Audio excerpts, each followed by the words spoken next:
Ekowisata atau ekoturisme merupakan salah satu kegiatan pariwisata yang berwawasan lingkungan, dengan mengutamakan aspek konservasi alam, aspek pemberdayaan sosial budaya ekonomi masyarakat lokal, serta aspek pembelajaran dan pendidikan. Ekowisata dimulai ketika dirasakan adanya dampak negatif pada kegiatan pariwisata konvensional. Dampak negatif ini bukan hanya dikemukakan dan dibuktikan oleh para ahli lingkungan tetapi juga para budayawan, tokoh masyarakat dan pelaku bisnis pariwisata itu sendiri. Dampak berupa kerusakan lingkungan, terpengaruhnya budaya lokal secara tidak terkontrol, berkurangnya peran masyarakat setempat dan persaingan bisnis yang mulai mengancam lingkungan, budaya dan ekonomi masyarakat setempat. Salah satu kelompok tani hutan, yang sedang melakukan kegiatan mulia tersebut adalah kelompok tani hutan Victoria 51. Dengan memanfaatkan kawasan milik kehutanan, serta keterbatasan finansial, kegiatan tersebut telah dimulai sejak tanggal 3 Februari 2020. Lokasi wisata tersebut bertempat di Favinisin, Kelurahan Cendana, Kilometer 3 Kota Soe.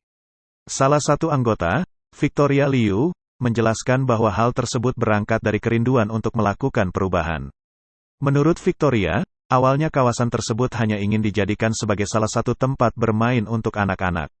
Seiring berjalannya waktu, kini hutan tersebut berubah menjadi sebuah tempat wisata yang sangat indah. Di situ juga kerinduan untuk melakukan perubahan itu ada.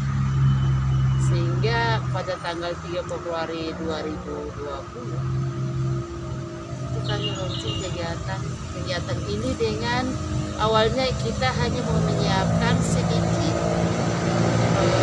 fasilitas untuk taman bermain anak. Taman bermain anak ini secara mentalitas kita ini punya ide yang besar, tetapi untuk mengkreasikannya itu sulit. Karena kita bisa ngomong tapi tidak bisa mendeskripsi bagusnya kayak apa. Sehingga pada saat itu kita hanya memulai untuk pengolahan sampah melalui serase, terus budidaya sirih. Jalan tanpa modal, tapi kerinduan untuk melakukan itu tinggi. Victoria juga menjelaskan bahwa hal tersebut sejalan dengan misi kepenyuluhan mereka, di mana, dalam membina sebuah kelompok tani hutan, hal tersebut harus dimulai dengan memberikan pemahaman kepada para anggota kelompok tentang bagaimana seharusnya manusia memperlakukan hutan. Dan perlu ada catatan penting bahwa ini sejalan dengan misi kepenyuluhan kita berkaitan dengan membina satu kelompok tani hutan. Kita mulai dari bentuk orangnya, mengajak mereka bagaimana memanfaatkan kawasan, dan kawasan itu harus memberi kontribusi lebih untuk kebutuhan sasaran binaan, dan paling tidak ketika dia memenuhi kebutuhan, kita memenuhi kebutuhan itu, kita juga harus punya kontribusi balik ke hutan. Karena apa? Hidup kita ini tergantung juga. Manusia, alam dan Tuhan itu satu paket yang tidak terpisah. Oke.